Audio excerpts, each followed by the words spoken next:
नमस्कार। Hyderabad rape case में इतनी फजीयत के बाद आप ये सोच रहे होंगे कि तेलंगाना की सरकार जल्दी से जल्दी उन आरोपियों को फांसी दिलाने में लगी होगी, उस मशक्कत में लगी होगी।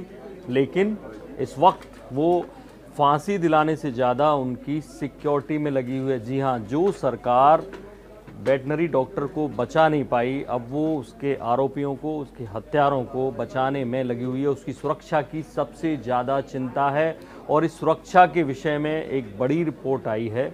जो इंटेलिजेंस यूनिट है उनकी, जो स्पेशल ब्रांचेज हैं, उन्होंने एक रिपोर्ट दी है कि इनकी पूछताछ ना तो शादनगर के थाने में की जाए, जो लोकल थाना है शादनगर टाउन का, ना ही महबूब नगर की उस सब जेल में की जाए जो वहाँ पास पड़ती है। इसके लिए जो कहा जा रहा है कि चरलापल्ली की जो सेंट्रल जेल है वहाँ पर ही पूछताछ की जाए। दरअसल हुआ क्या था कि शनिवार को जब उन्हें शादनगर टाउन के थाने में रखा गया था, अचानक से एक बड़ी भीड़ ने अटैक कर दिया।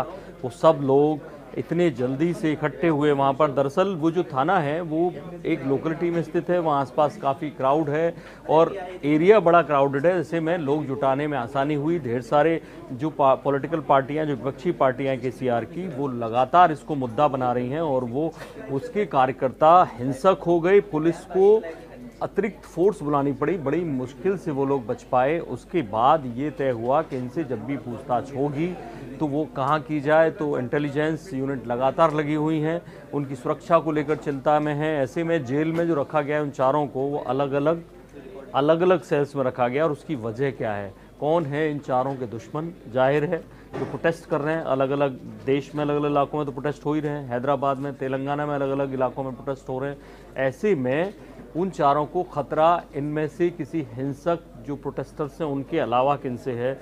जो बाकी कैदी हैं। अक्सर ये होता है कि जो कैदी होते हैं उनमें से ही कई कैदी अचानक से इस तरह के जो रेप केस में कोई आता है और जिसको लेकर बड़ी चर्चा होती है उस पर अटैक कर देते हैं। और ऐसे में सबसे बड़ी ये चिंता जताई जा रही है कि पहली कि वो जो साथी कैदी हैं उनसे कैसे बचाया जाए। दूसरा ये मुद्दा है कि क्योंकि चारों वहाँ पे कैद हैं, अगर उन चारों को एक साथ रखा जाएगा तो कहीं ना कहीं किसी न किसी बात पर उन पे मतभेद हो सकता है, क्योंकि अब फांसी लग सकती है उनको, कल को सज़ा होनी है, कड़ी सज़ा होनी है, उनको समझ में आ गया। ऐसे में वो आपस में लड़ सकते हैं कि किसने किसको उकसाया था उस कांड को करने के लिए, रोका किसने था। जो आपस में वो लड़ेंगे तो एक दूसरे को हमला कर सकते हैं, एक दूसरे के ऊपर, एक दूसरे को चोट पहुंचा सकते हैं। ऐसे में एक दूसरे से खतरा है, बाकी कैदियों से खतरा है, इसलिए चारों को बिल्कुल अलग अलग सेल में रखा गया है। दूसरे चारों मिल ना जाएं, आपस में मिलके कोई नई कहानी ना गढ़ दें, अकेले अकेले पूछताछ में आसानी होगी,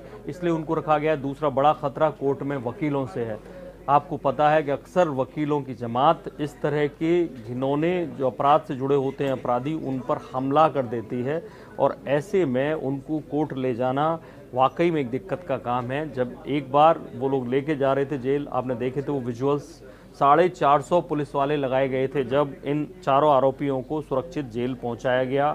लेकिन अब मुद्दा ये उठता है कि इनके अलावा और कौन हो सकता है जिससे दिक्कत है। तो ऐसे में जो चरलापल्ली जेल है उसके आसपास भी, चरलापल्ली जेल दरअसल हैदराबाद शहर से 28 किलोमीटर दूर है, सेंट्रल जेल है, वहाँ 20 एकड़ में तो एक बाग है, बड़ा सा फार्म हाउस है। और ऐसे में सुरक्षा के लिए, क्योंकि वीरान इलाका है, तो सुरक्षा के लिए ढेर सारी पिकेट नई लगाई गई हैं जिनसे कि वहाँ कोई प्रोटेस्टर भी ना आ सके। और ऐसे में आपको ये जानकर, ये वाकई में इतना सारा सुरक्षा का इंतजाम जानकर आपको हैरत हुई होगी कि जिन लोगों से उस लड़की को बचाना था, आज उन लोगों की जान बचाने के लिए प्रशासन, जेल प्रशासन और सरकार इतनी कोशिशें कर रही है। बाकी बड़ी खबरों के लिए देखते रहिए इंडिया न्यूज़। सब्सक्राइब करें इन खबर। थैंक यू, नमस्कार। इन खबर चैनल को सब्सक्राइब करें और बेल आइकन दबाना ना भूलें।